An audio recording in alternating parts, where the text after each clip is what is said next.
as we're going down the stairwell, he stops me and hugs me and gives me a kiss on the cheek.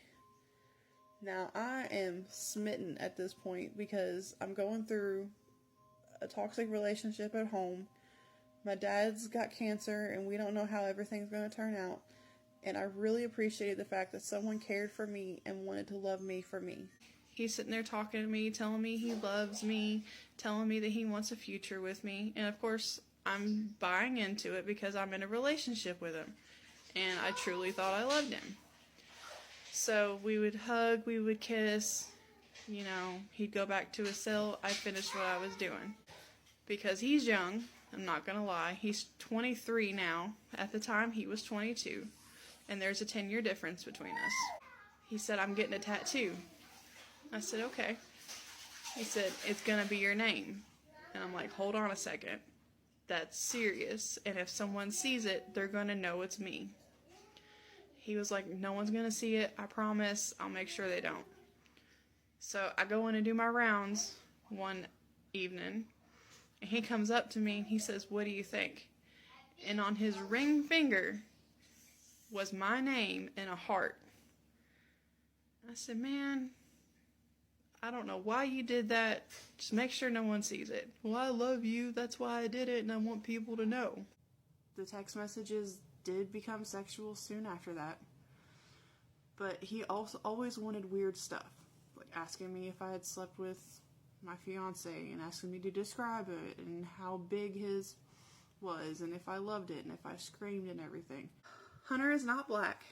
Hunter is a white 5'7", 200-pound kid. I can understand why y'all think he's black because he's locked up and there's a lot of racial stereotypes that go into that. I do not agree with the stereotypes, but they are there. So the device that he was texting me on was called a chirp device. Anytime you put money on it, you could text until the messages run out, and it was 10 cents a message to send and 10 cents a message to receive. So if you put $15 on it, it would be 150 messages. And if you're not careful, it can get expensive because me and Hunter went through 150 messages in 3 hours one day. It is very expensive to talk to someone who was locked up, and I learned that firsthand. I have spent thousands of dollars. He originally was serving a 6.5-year sentence for a police chase. He stole a friend's Jeep, and when police tried to stop him, he took them on a police chase through 3 counties and into a different state. And during that police chase, he also crashed into a state trooper's car and knocked it over a hill. Lo and behold, it was the baby mama. Pull up on your dog, she gone, I'ma call that girl still. Then she gave me top and I ain't call it girl still. But I'm still. Finger down challenge, Felon edition. Put a finger down if this time last year you're 3 months into a promising corrections career, you're about to test for sergeant, and you're confident this is the career that you're going to spend the rest of your life in, and this is how you're going to put your kids through college. February 23rd comes around and you're being fired from your job. March 18th, you're being nosy and you're looking at your town's newspaper indictment list, only to scroll down that list and see your name halfway through. May 2nd comes, your father passes away from cancer and has no idea about what you're going through or what you're about to face. Now, December of 2024, you went from having no criminal record to having a Class D felony and 2 misdemeanors. Alright y'all, part 1 of how I went from CO to felon. August 2023, I accepted a position at a corrections facility that housed county and state inmates, and they also had a Class D outside workers program as well. These would be the inmates that you see picking up trash off the side of the road or doing various projects around the city. Whether it would be they get transferred to us for behavior problems or just a general transfer. So when you get hired, you have to go through 2 weeks of training. And the first week is classroom. That's when you get certified from your taser and your OC. And then you have on-floor training, which is where you shadow the other officers and you learn policy and you learn procedure. I was really confident when I got to my on-floor training because I was picking up everything super quick and I knew that I could do my job effectively. Everything was going good for the first couple months. You know, I started out 12-hour shifts, 7 a.m. to 7 p.m. And then we moved to 8-hour shifts where I was on second shift for 3 p.m. to 11 p.m. Sometimes I would work till 3 a.m., sometimes I would work till 7 a.m., just depending on what the needs of the facility were. After a couple days we got these transfers, I noticed that there was an inmate. We'll call him Hunter. He would always stay up late on the nights that I worked till 3 a.m., and that's when he would go to sleep was when I left. Well, every night after tray service, we would do trash detail, which is you take 5 Class D inmates outside and you throw away the kitchen trash. You have 1 officer, 5 inmates. I was unlocking the gate one night, and he come up behind me and stuck something in my pocket. I immediately turned around and told him he needed to stay 6 feet away from me at all times possible, and that if he came up behind me again, I would write him up. And if he got wrote up, then that means he would be kicked out of the Class D program and have to go back to the regular pods. My birthday rolls around in October. Everyone wishes me a happy birthday. My dad starts acting really shady, and I'm asking him what's going on, and he said, "It's your birthday and we're not talking about it." 3 weeks later, on October 24th, my dad asked me to FaceTime him, and I did. He started crying over FaceTime and told me that he was diagnosed with stage 3 lung cancer and that he was scared. I started crying immediately because my dad was the only parent that I had left, and I didn't want to lose him, and me and him were super close. He was my number one support throughout everything in my life. Anytime I needed something, he was there. That was my dad. So I go into work the next day, and he's asking me why I look upset, and I told him it was nothing, don't worry about it, and I just brushed it off and I walk around and do my rounds. Trash detail comes that night, and he comes out and he was like, "I seriously need you to tell me what's going on. I can tell you're upset. Just talk to me." And I was like, "No, this is inappropriate. I shouldn't be talking to you about this." Finally, one day I broke down. And I was like, "Look, my dad was hiding something from me for 3 weeks, and I finally found out what it is. And he has cancer, and he's scared, and so am I." He immediately told me that he would be there for me through anything, and that if I ever needed him, I could text him on the number that he keeps trying to give me for his device. I told him I appreciated his kind words, and I went on. November comes around, and I'm getting pulled into the captain's office, and I'm so confused. I don't know what's going on. And I just want to say, at this point in time, there was nothing going on with me and this inmate, and it was strictly an inmate-CEO relationship, if you want to call it that. So they tell me they have allegations against me, and they ask me about him. And I told them straight up, there's nothing going on. I'm not jeopardizing my future for an inmate. I have kids. I can't afford to go to prison.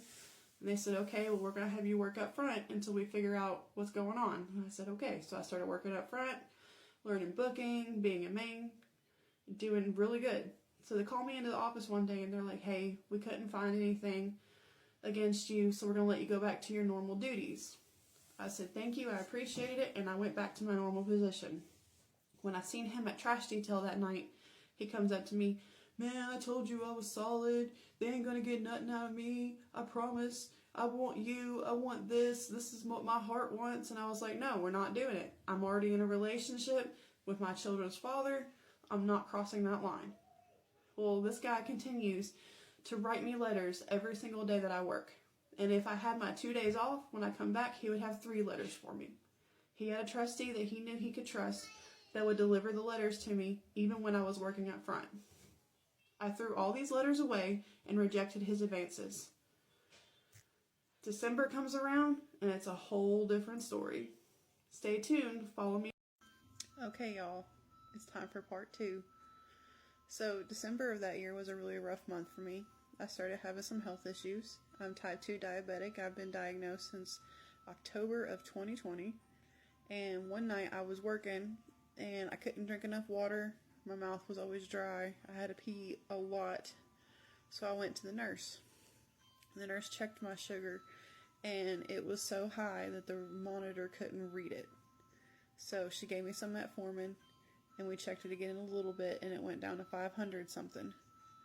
So that night, I ended up going from work to the emergency room, sent by medical. They forced me to go. I didn't want to go. I wanted to finish out my shift and then go. So I went, they got my sugar down. My supervisor came in and checked on me to make sure I was okay, gave me a ride home.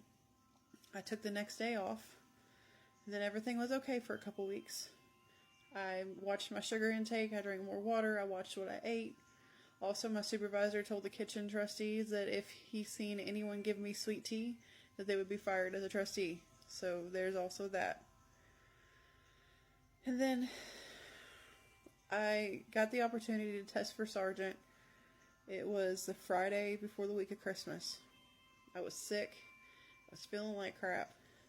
So I went into the test, and then I went to the emergency room the next day and spent the whole week of Christmas in the house because I had the flu.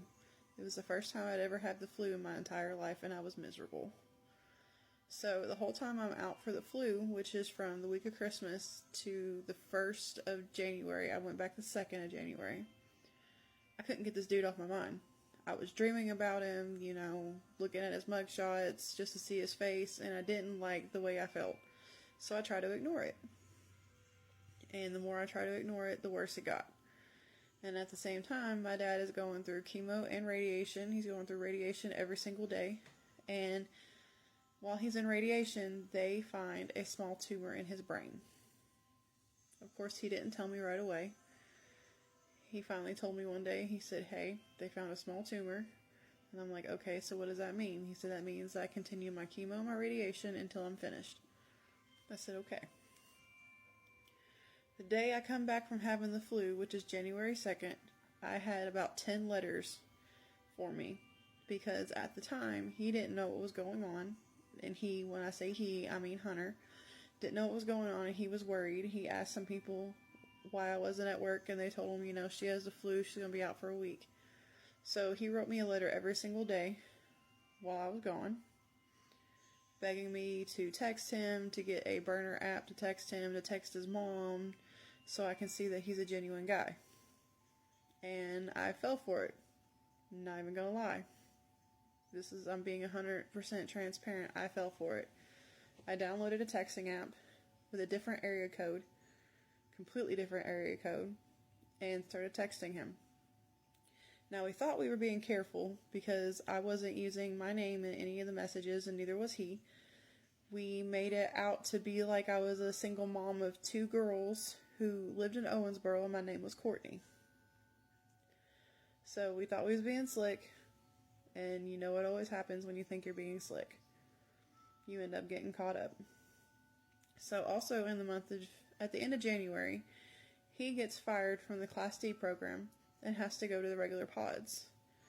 I'm in my position at the tower, and I see that we have a move list, and I see that his name's on it. So I did my round in the Class D pod, and I pulled him to the side, and I'm like, "Hey, just to let you know, go ahead and pack up all your stuff. They're getting ready to move you to another pod." And that didn't go so well. They went to go try to move him. He refused, saying that he wasn't going. They sent a supervisor back there, and the supervisor they sent back there, he was 62 years old, and he looked like Mr. Clean, and he was buff. So he goes in there, and he looks at him, and he's like, "You have to move. There's no question about it." And he was like, "I'm not going." And then he took him up front and talked to him for a little bit. He was up there for about an hour. So I called from my position, and I was like, "Hey, what's going on? Is everything okay? Is he coming back soon? We got to do this and do that." And my supervisor was like, "Yeah, we're just talking and everything. So he'll be back there in a few minutes." And I said, "All right."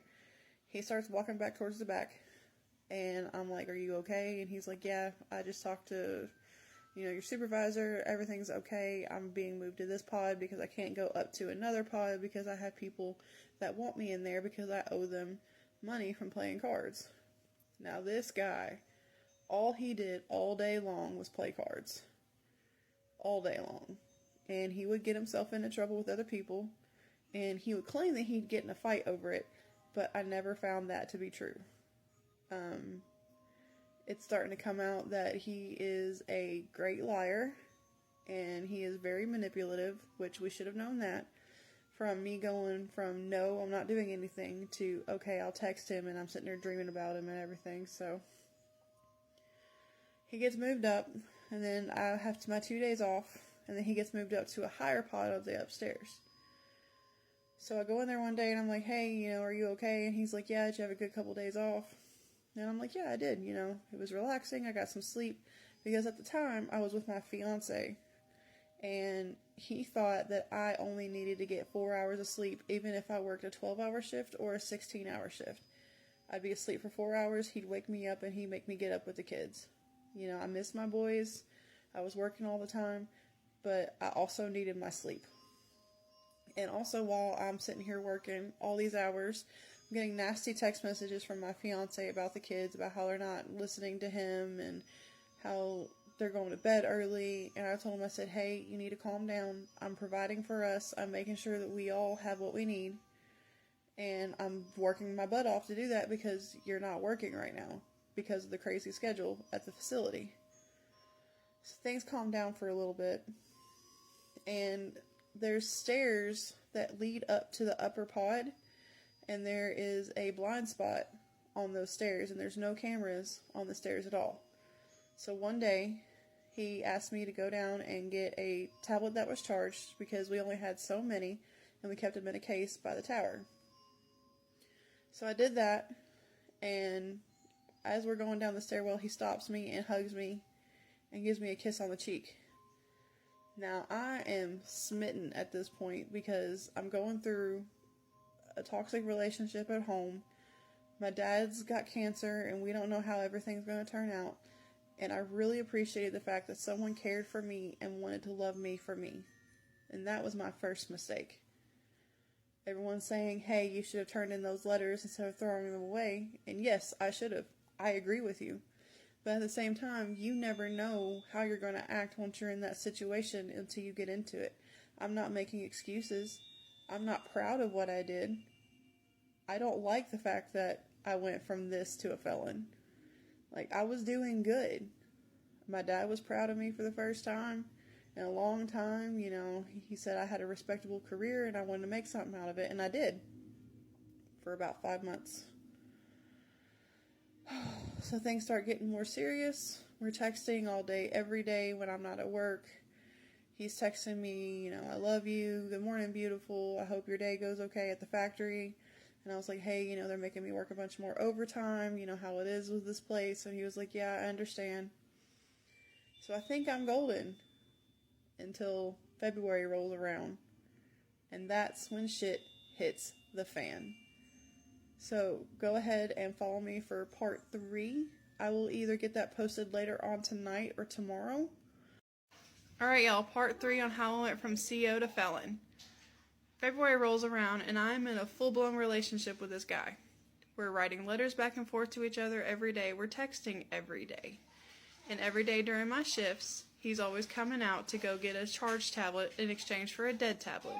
We'd go into the stairwell. He'd ask me how my dad was doing and how everything was at home. I'd tell him everything, tell him the struggles I was going through, and then he'd hug me and we'd kiss, and then he'd go back into the pod. And at this time, it wasn't unusual for him to stick letters in my pocket because that's how we were exchanging them. So I read it in the bathroom one day, and he's telling me about all the struggles he's going through in the pod, where he's in debt to people because he keeps playing these card games and he keeps losing, and everyone's getting aggravated that he's not paying them back. And I've heard rumblings about this because where I worked, I could turn the speakers on in the cell and I could listen to hear what they were saying. And everyone was getting aggravated, everyone was talking about getting him. So every night during lockdown, his cell would stay open because he had epilepsy and he would have seizures. So one night I went in there to do cleaning cards when I was working on my 3 a.m. shift. We'd get out the cleaning cards, put them in the pod so that the pod trustees could clean and everything. And then the first shift would put them back. Well, in his pod there was a closet door that was really hard to open. He would always stay awake until he knew that I was coming in, and he'd come and help me open the door. And there's no cameras because it was towards the bathrooms of the pods. So he comes in there with me, he's sitting there talking to me, telling me he loves me, telling me that he wants a future with me, and of course, I'm buying into it because I'm in a relationship with him, and I truly thought I loved him. So we would hug, we would kiss, you know, he'd go back to his cell, I finished what I was doing. One day, I listened in on the speaker, and I hear him talking about me, and I'm sitting there going, oh crap, because he's young, I'm not gonna lie, he's 23 now, at the time he was 22, and there's a 10-year difference between us. So, I heard him talking, oh my girl, and my girl this, and my girl that, And eventually people knew who he was talking about. And I told him, I said, man, you gotta cut that out because someone's gonna find out and I'm gonna get in trouble. Oh, no one's gonna get you in trouble, I promise. I know all these people in here. Alright, dude. So, I had my 2 days off and I came back and he had a letter written for me. We'd go to the stairwell, do our thing, I'd go to the bathroom and I'd read the letter. Well, in this letter, he's telling me, hey, I'm in trouble. This is getting serious. Like, they're threatening me. And as a woman in a relationship, I feel like I have to protect my man. So, he starts telling me to go to this mailbox and pick up this pack of ink pens. And to bring them in, and that they were going to tattoo with it, and he was going to sell the pens, and that's how he was going to bring the money in that he owed everybody. I told him no, and I didn't talk to him for a couple days. I didn't text him, I didn't write him. When I went in for my rounds, I would ignore him. And he went and banged on the window one day and was pointing towards the speaker, so I turned the speaker on. And he started talking to me, I'm sorry, I don't want to ask you to do this, but I feel like it's the only way that I can be safe. So I told him, I said, well, let me think about it, and I'll tell you my decision later.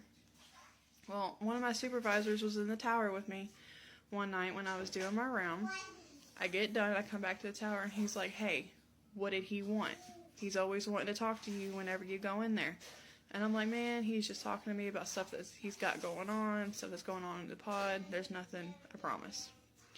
So every time that I go on my rounds, I know about these speakers, so anytime I would talk to him, I would make sure he was out of earshot of the speaker in case someone was listening. Then, it came, he said, I'm getting a tattoo.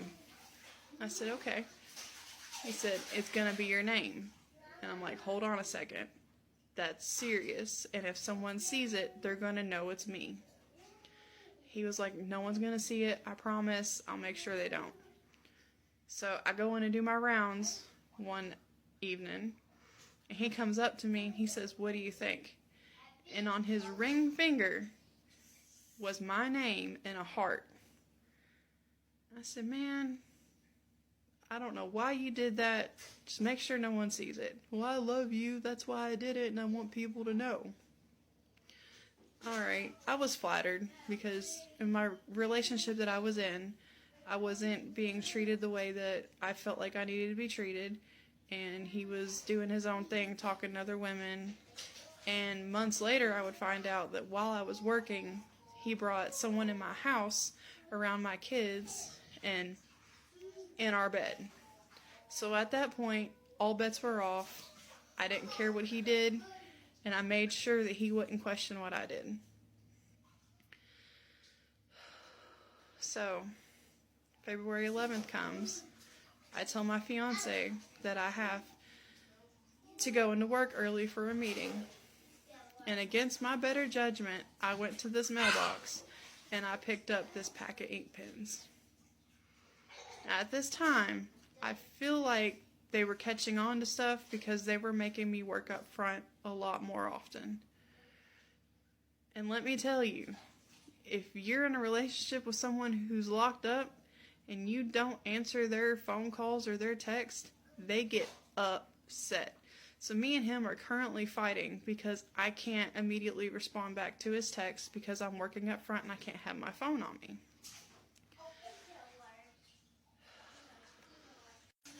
So the day that I pack up my ink pens and I put them in my pocket to bring them into them, they make me work up front.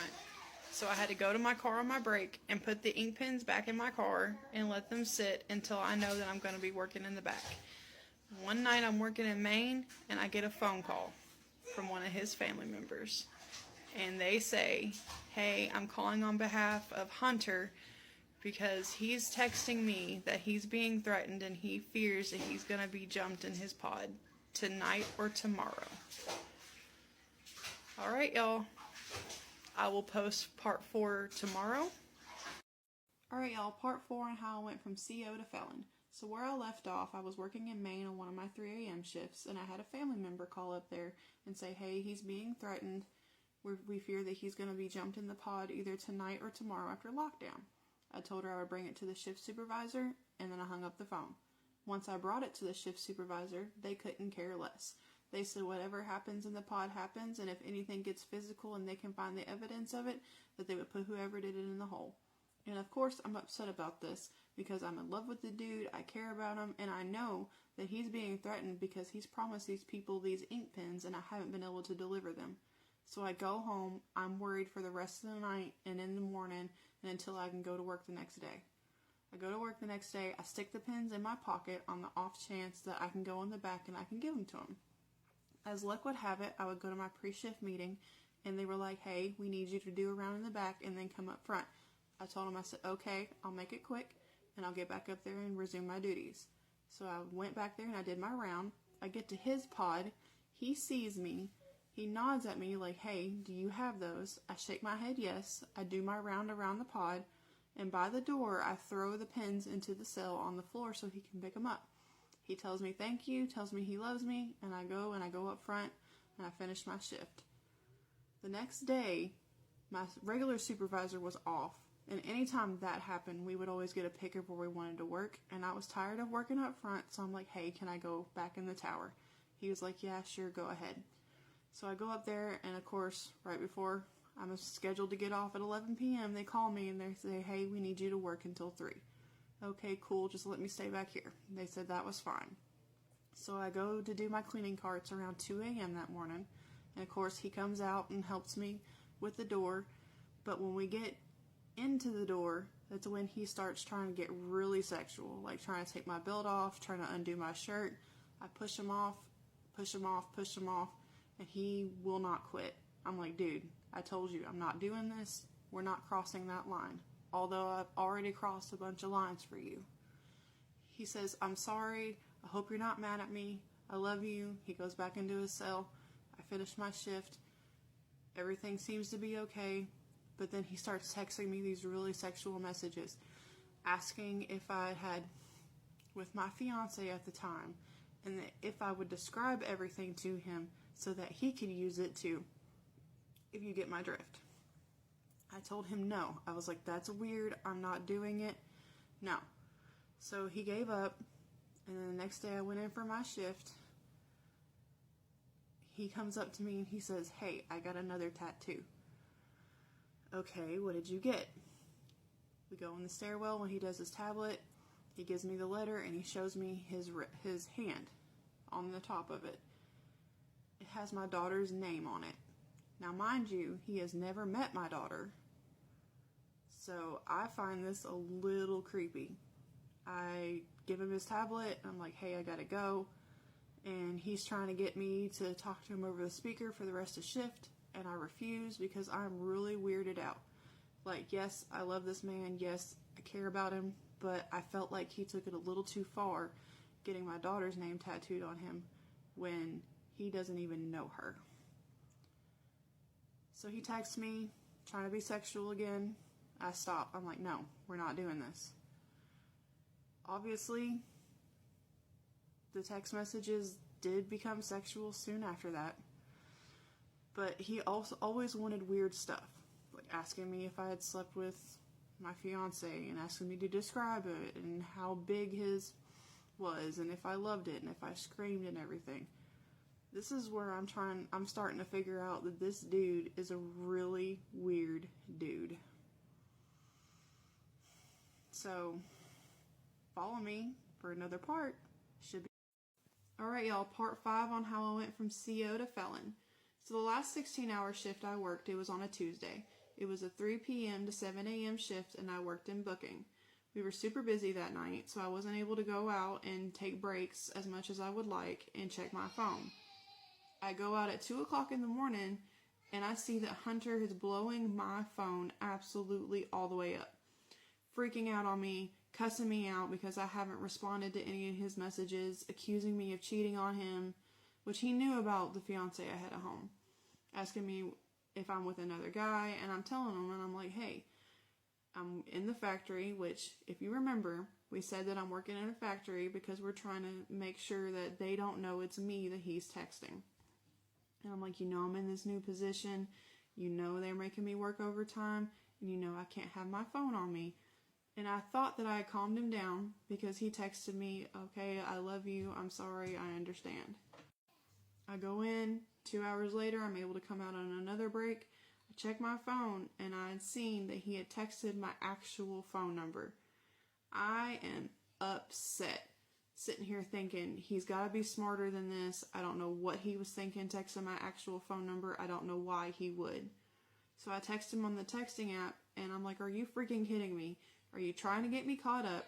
You know what you did. You know you're not supposed to do that. What were you thinking? Oh, I'm so sorry. You were ignoring me. I didn't know if you were with another man. I didn't know what was going on. I was worried about you. And I told him, I said, I'm done talking to you for the night. Go to sleep. I'll talk to you when I can. I finish out my shift. I go home. I have my 2 days off. I come back in February 23rd, which is a Friday. I get to my pre-shift meeting. One of my sergeants pulled me to the side, and he looks at me, hey, you need to rebuild your reputation up around here. They're talking about you, and I don't know what's going to happen. I tell him, thank you for the heads up. And almost immediately, the captain comes out and points at me, hey, I need you to come into my office. I go into the office with her. She shuts the door.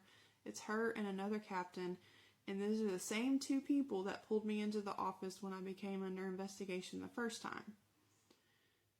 They look at me and tell me, hey, we got a disturbing phone call today that we need to investigate. Are you pregnant? I'm flabbergasted sitting here at this point. I don't know what I'm going to say, and I just blurt out, I'll pee on a stick for you right now to prove I'm not pregnant. You can ask the nurse in medical. I took a pregnancy test not that long ago because I thought I was pregnant with my fiance.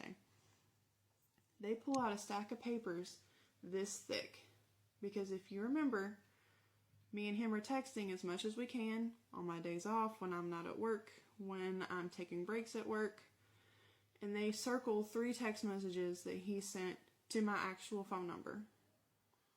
And they said, how did he get your number? I told him, I don't know. I'm sitting here trying to talk my way out of it. Don't know how he got my number. Don't know why he's texting my number. And they pull up a picture of me and him walking in the pod. And they're like, what were y'all talking about? Why are y'all walking so close? You could be holding hands in this picture. I quickly point out that you can see all 4 of our hands. Mine are by my side. He's got one hand by his side, and he's got one hand up because he talks with his hands.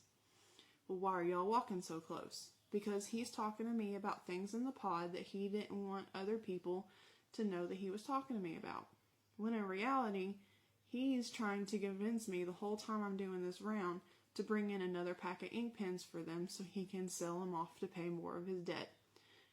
Hunter was always getting in debt with people, whether it be him borrowing commissary, losing at card games, or using other people's devices to text me when he was out of money.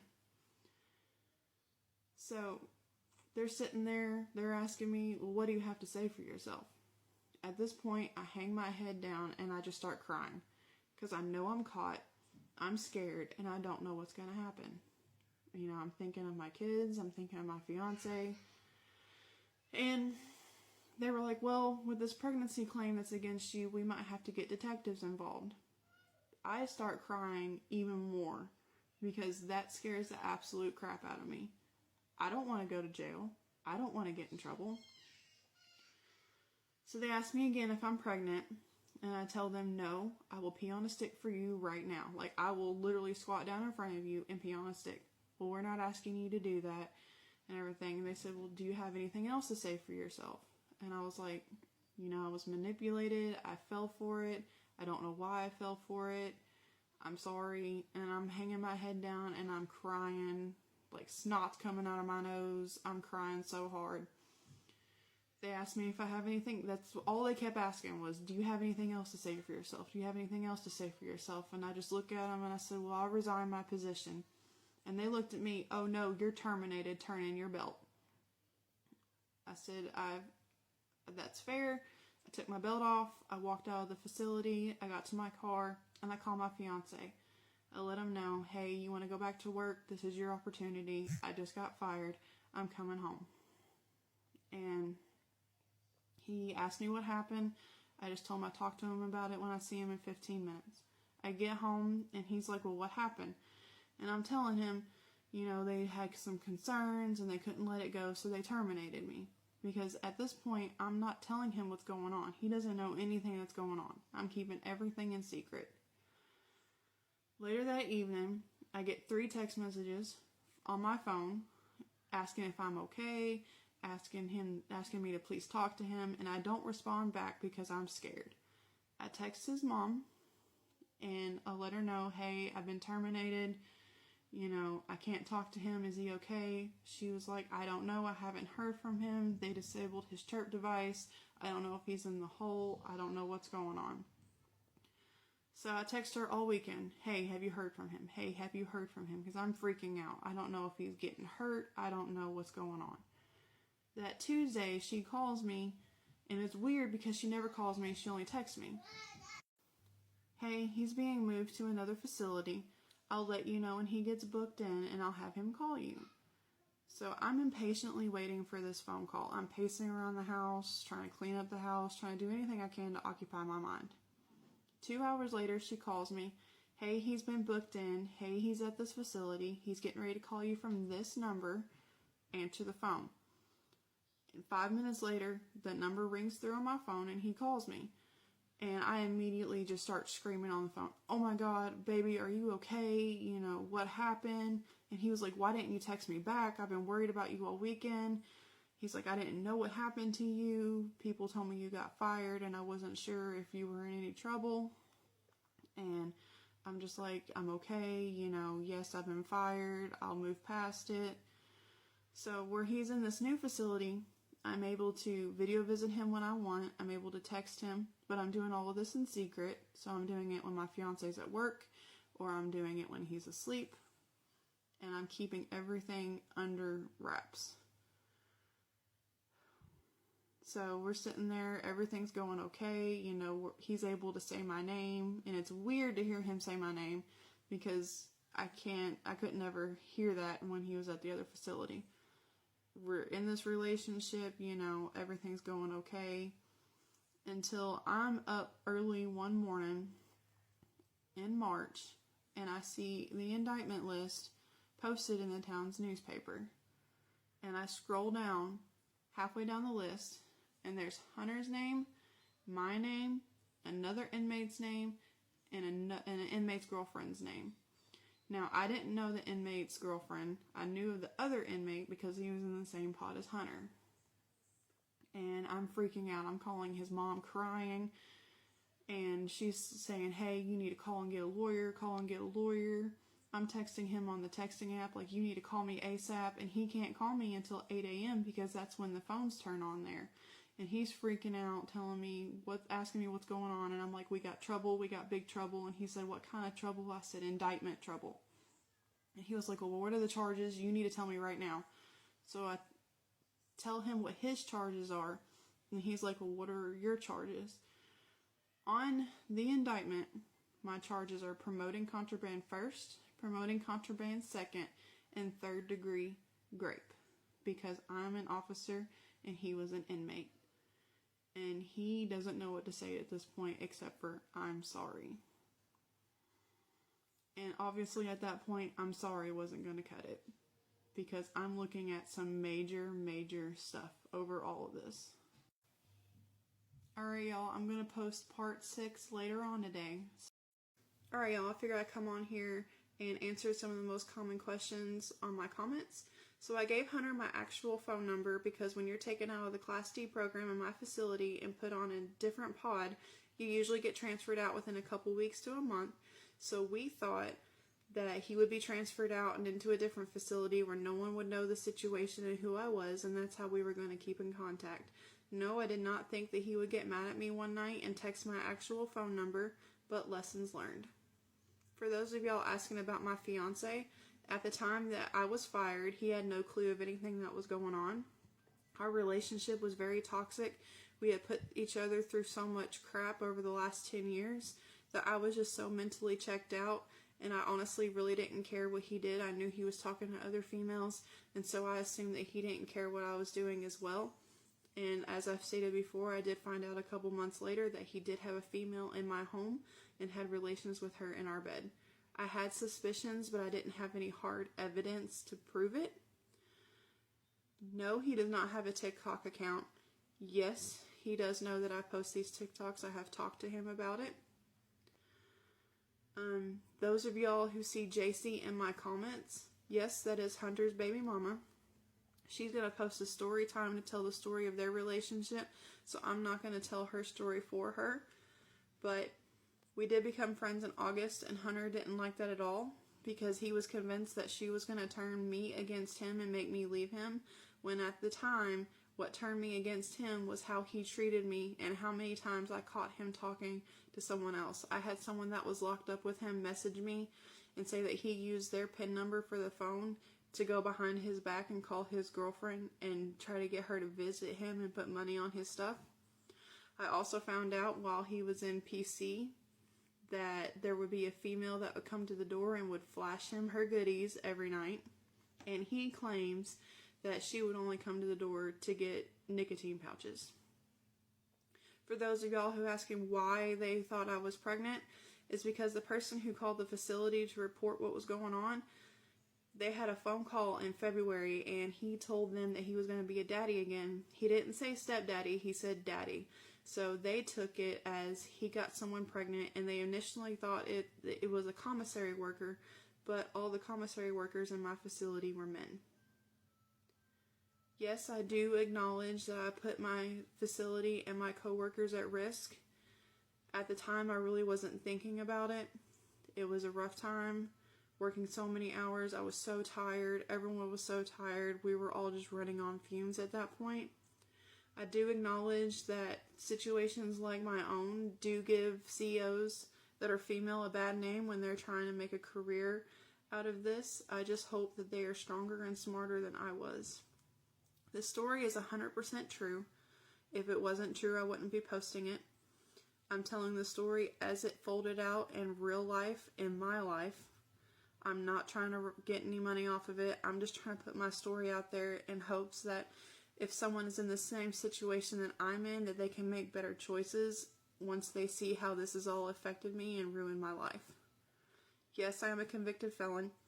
I took a plea deal in October, so my case is completely closed. There was 4 of us on the case, and I was the last one because I was fighting that 3rd-degree rape charge because I didn't do it. And I wasn't about to take a guilty plea on something I didn't do. I freely was going to take the contraband because I did do that. Hunter is not black. Hunter is a white, 5'7", 200-pound kid. I can understand why y'all think he's black because he's locked up and there's a lot of racial stereotypes to go into that. I do not agree with the stereotypes, but they are there. I don't know what I was thinking. I honestly wasn't really thinking about anything at the time. So the device that he was texting me on was called a chirp device. Anytime you put money on it, you could text until the messages run out, and it was 10 cents a message to send and 10 cents a message to receive. So if you put $15 on it, it would be 150 messages. And if you're not careful, it can get expensive because me and Hunter went through 150 messages in 3 hours one day. It is very expensive to talk to someone who was locked up, and I learned that firsthand. I have spent thousands of dollars trying to talk to him, and I wish I could get at least half of that money back because it was not worth it. No, I am not in contact with Hunter anymore. I literally one day just deleted all the accounts that I had on the texting apps that I would talk to him on, and I completely changed my phone number. So he has no idea of my phone number. He doesn't know where I live. He recently got deferred another year for parole, so he won't go up for parole again until February 1st, 2026. No, I do not have a baby with Hunter. My youngest son was born after he was already locked up in about a year or so before I started working at the facility I worked at. But guys, just be patient with me. This is my first time doing anything like this, so I'm still working out kinks as I go. I was posting shorter videos to keep you all interested, but I see that it's really aggravating a lot of y'all, so I will work on posting longer videos. I promise. Just be patient. Once I go live a couple more times, I'll be able to invite JC onto a live with me. Okay, y'all, part 6 on how I went from CO to felon. So where I left off, I had been indicted and found out through my town's newspaper that I had 3 other people on the case with me. I told Hunter, talked to him about it, told his mom. His mom told me to get a lawyer. So I called the sheriff's office at 9 o'clock that morning, and I'm like, hey, I just found out I've been indicted. Can I come pick up my paperwork instead of y'all serving it at my house? They told me to come in an hour and a half and that it would be ready and I could pick it up. So I tell my fiance I have to go run some errands, which at the time I did have to run errands on top of going there because I was still out looking for a job. And I get there, I'm on the phone with Hunter the entire time. He's listening as I talk to the officers. I get my paperwork, I go out to the car, and I am instantly relieved because I look at my paperwork and I had only been served a summons instead of a warrant. So a summons is you just have a court date and you have to appear in court.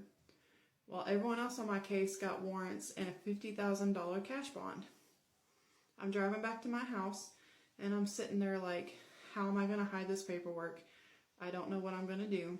So I go to my neighbor's house when I get back and I'm like, hey, can I talk to you for a second outside? She comes outside and I tell her the situation I'm in and I show her my paperwork and I beg her, hey, can you please keep this in your house and hide it so that your fiance doesn't find out and he doesn't tell mine? So she shows me where she's going to hide it and she says, anytime you need it, you can come get it. Here's where it is. And I'm like, okay, thank you. I really appreciate this. You know, just keep this to yourself. And then a couple days later, my dad calls me. He tells me he's got the results back from his PET scan, and the news isn't good. The cancer not only wasn't in his brain, it had also spread to his spine and his pancreas, and he was refusing any further treatment. I sit there and I talk to him. I tell him everything's going to be okay. I know he's scared. I'm scared too. So I talk to him for a little bit and I head back to the house. I have Hunter call me because I'm freaking out. You know, I'm losing my dad. I never thought I'd lose my dad this soon. He calms me down. I get back to the house to tell my fiance what's going on. He asked me if I need anything and I said, can I just go lay down for a little bit? And he said, yeah. I go lay down. I cry. Hunter calls me again, checks on me, makes sure I'm okay. That weekend, I'm sleeping in the bed and it's 2 o'clock in the morning and I'm getting woken up by my fiance asking me about something he's seen on my phone. I look at it, I recognize it's from the texting app, and I'm sitting here like, holy crap.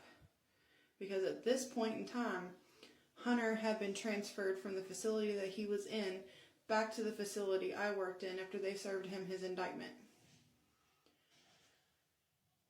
He's asking me about why this person on this texting app is calling me his wife, why he's saying that he loves me and everything, and he's begging me to explain myself. And I made a bad decision. I looked at him, I said, I just want to go back to sleep. He looks at me like, are you kidding me? How can you just go back to sleep? You know, I'm torn apart by this. We need to talk about it. So I sit up with him and I'm like, what do you want to know? Well, who is it? I told him. I was like, it's Hunter. He is in the facility that I worked at. You know, I've been seeing him since January. And my fiance is so upset. He starts crying. He's really upset and mad. And I get that. You know, he just found out his fiance is cheating on him with an inmate. I would be upset too. So go back to sleep for a while. Wake up. He's still mad at me. He goes off and goes out of the house for a little bit to calm down. And then he comes back and he said, hey, I've called the facility you used to work at to let them know that this guy is texting my wife, and I talked to one of your old supervisors. And I'm sitting here like, why would you do that? You know, I don't work there anymore. I don't understand why you called them. And he told me, he said, well, someone is texting my fiance and they're not supposed to be, and they needed to know.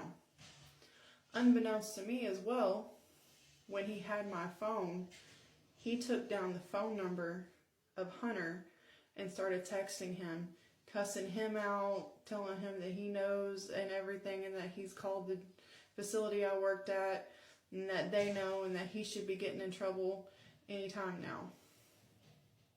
Now, mind you, yes, he knows about Hunter at this point, but he still doesn't know about the indictment.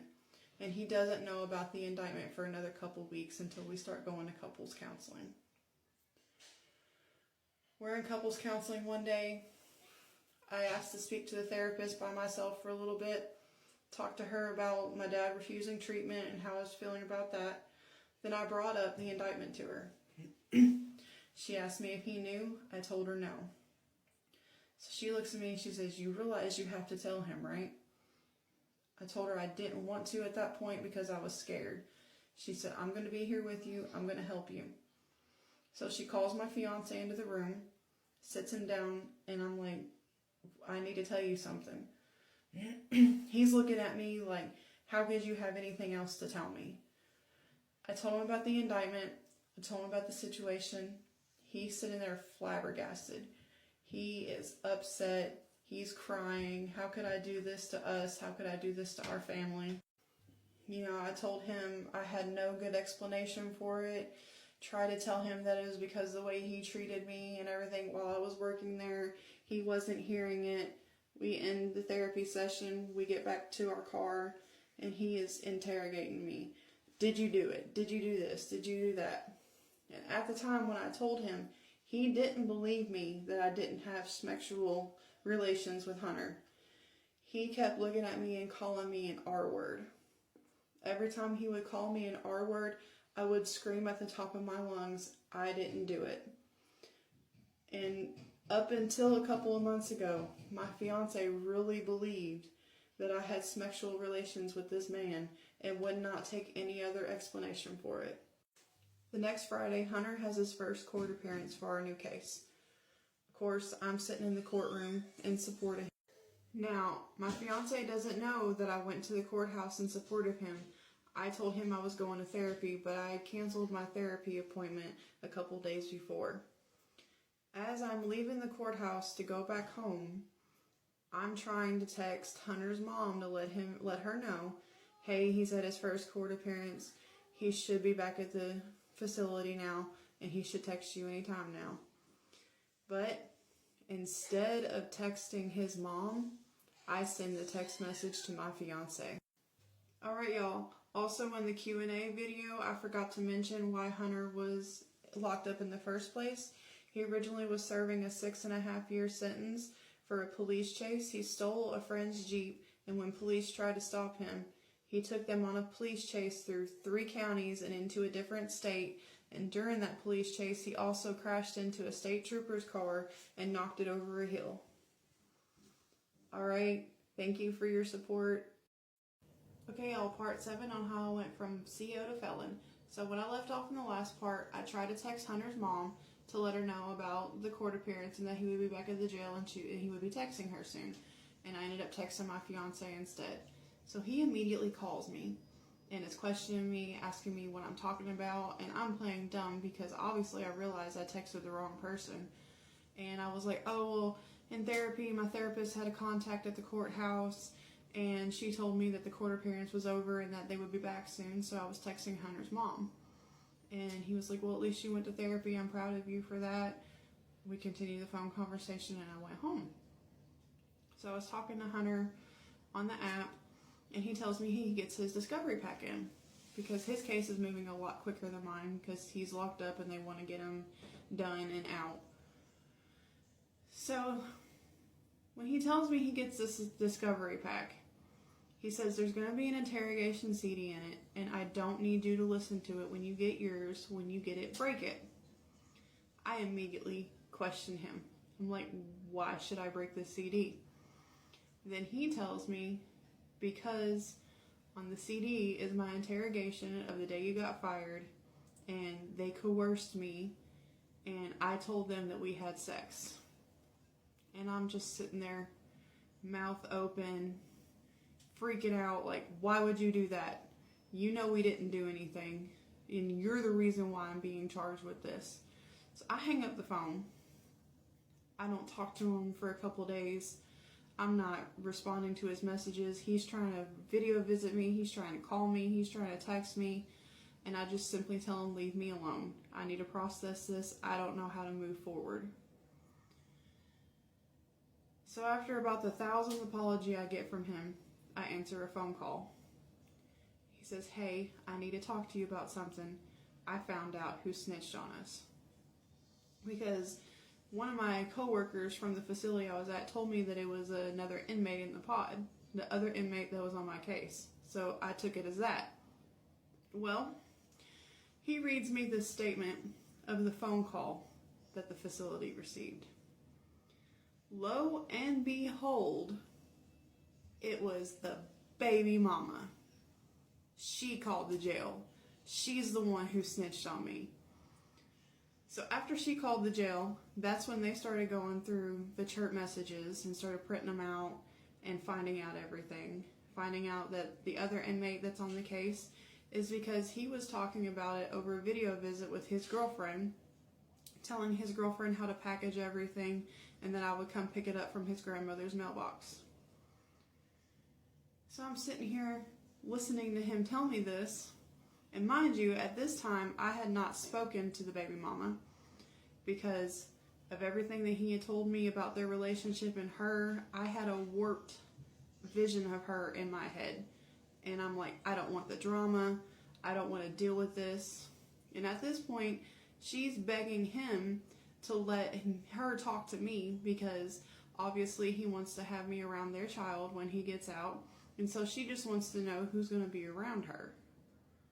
So he's reading me the statement, and it says, hi, I'm JC. I'm Hunter's baby mama. I believe he's gotten someone in your facility pregnant. Back in February, they were on a phone call together, and he told her he was going to be a daddy again. He didn't say stepdaddy, he said daddy. So that led her to believe he got someone pregnant in the facility, and she thought that it was a commissary worker. Which now makes a lot of sense in my head as I'm listening to this about why they asked me if I was pregnant when they pulled me into the captain's office. So he finishes reading me the statement, and he was like, you can't reach out to her and you can't tell her you know this. Our case is still going on. It'll jeopardize everything, so I don't. And at this point, I don't want to. So he finishes reading the statement, and he tells me some of the other things that are in the discovery pack.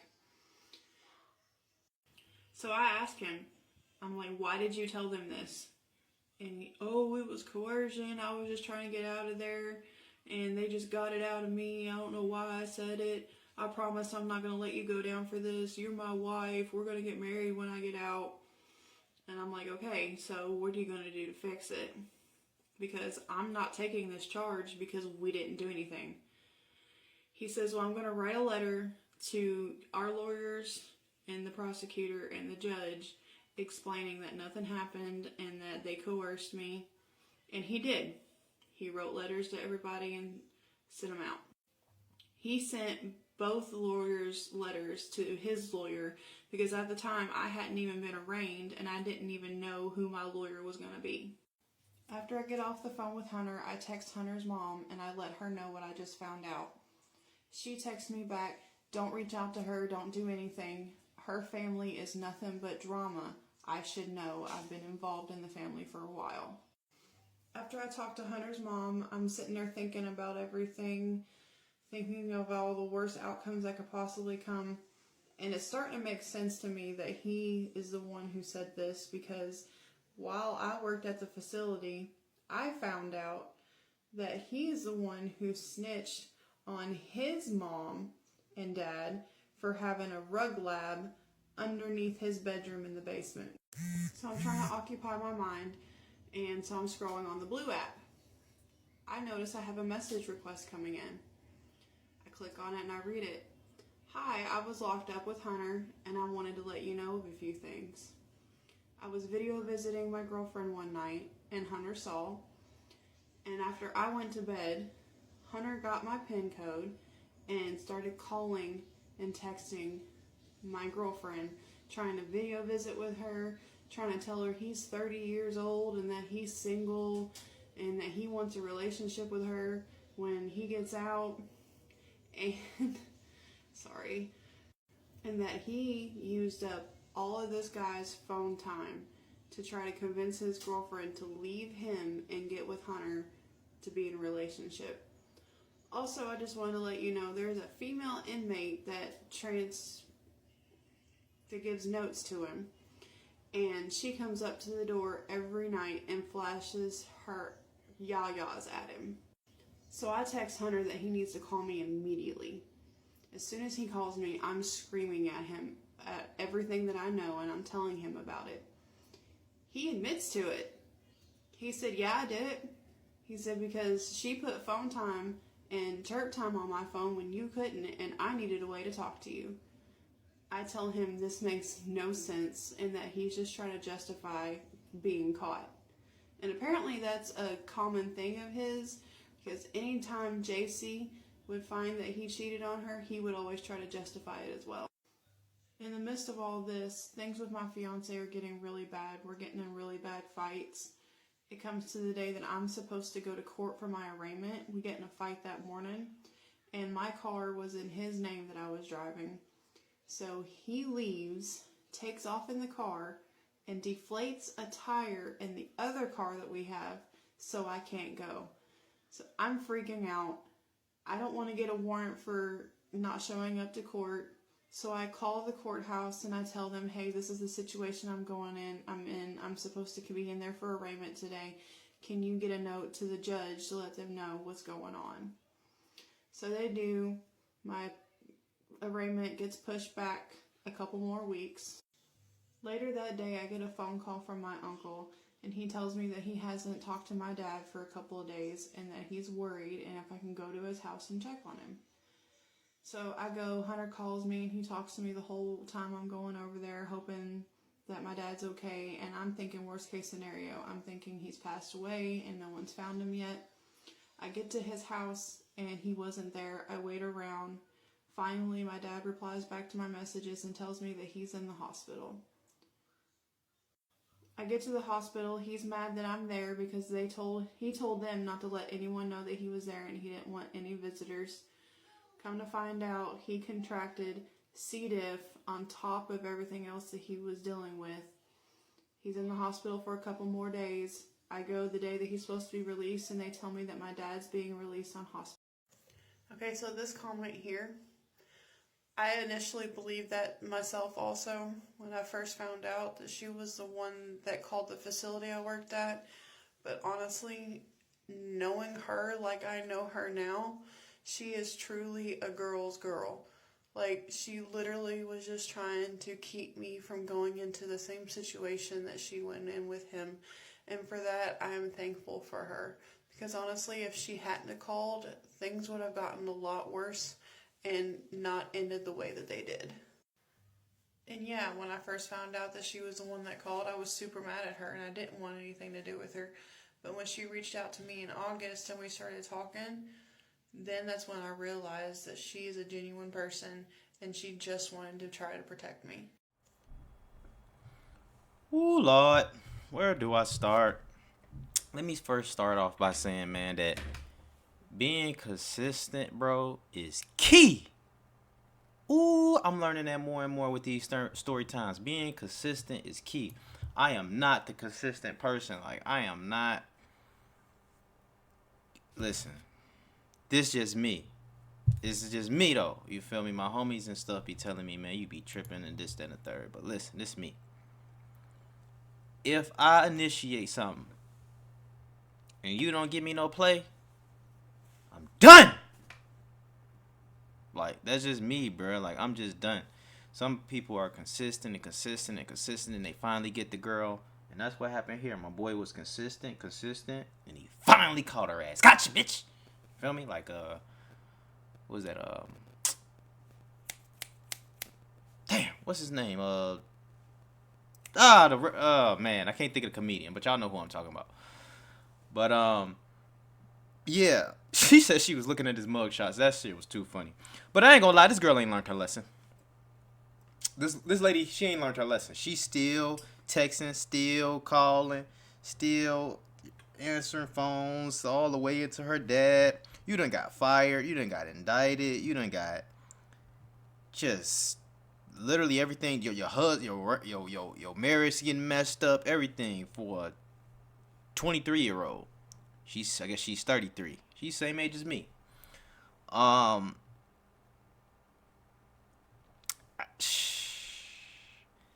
She can blame it on, I've been going through this, I've been going through that, I've been going through that. Hell no, this is what you wanted, man, at this point. Like, come on, because you still talking to him. Like, if you would have just, it's just too much. She just keep on talking to him. After everything that happened, she just keep on. So I can't really feel sorry for her. Like, god damn.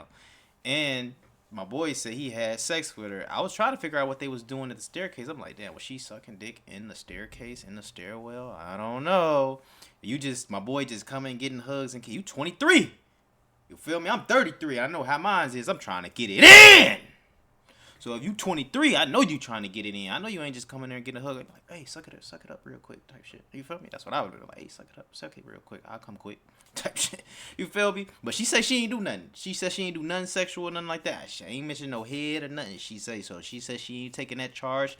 And I think she fought the charge like she said, and she didn't get the charge. But she is a felon. Just because of some relationship with a guy at the damn, at least cheat. If you're going to cheat on your husband or whatever the case is, at least cheat with somebody that's not in prison. But what I tell y'all, hey look, my bitch can't have no job. My bitch can't even have no job. No, I just play it. But that's how it is, man. Y'all, they be having work boyfriends and dudes be having work girlfriends and shit. Man, don't play with me like that. You feel me? Oh, that's just, man, this is a work boyfriend situation right here that I'll be telling y'all about. This the work boyfriend, right? Chill, you feel me? It just so happened my boy was an inmate. Like, you feel me? But, I don't know, man. This is a wild situation. I don't really know what to say about it because you kept going. Like, shit, I do know what to say about it, shit, you wanted it, man. This is what you expect. You feel me? And then this dude's an inmate. Come on, at least treat with the dude who got the bins or something, baby. You treating with the inmate. But I guess she was just looking for some attention and stuff, you know. And you sure got your attention that you wanted. So, you know what I'm saying? Shit, hopefully this young lady done learned her lesson. Well, we done listened to all the parts, and she's still talking to the dude on the phone. So, I don't know if I don't know what she doing now. If she come out with another part, we definitely gonna listen to it. You feel me? But, we gonna try to listen to the baby mama story, too. She said the baby mama, I'm trying to see if I can find her story so we can watch her story, too. You feel me? But, shout out to the whole Hustle Nation. Y'all let me know what y'all think about this. From CO to felon. Holy. Because you was messing with the 23-year-old inmate. Holy. But, hey, man. She put this story out letting y'all know, hey, this is what happened when you fuck up. So, hey, I hope y'all taking notes. If y'all some COs, I hope y'all taking notes. Shout out to the whole Hustle Nation. Appreciate y'all. Love y'all for all y'all support, man. Make sure y'all tap in. Just follow me on Instagram. Appreciate y'all. Love y'all. Shout out to this young lady for her story. It was an interesting story. I enjoyed it. Hopefully y'all did too. God bless her and God bless you too. It's your boy Ray. Big play, right, man. Peace.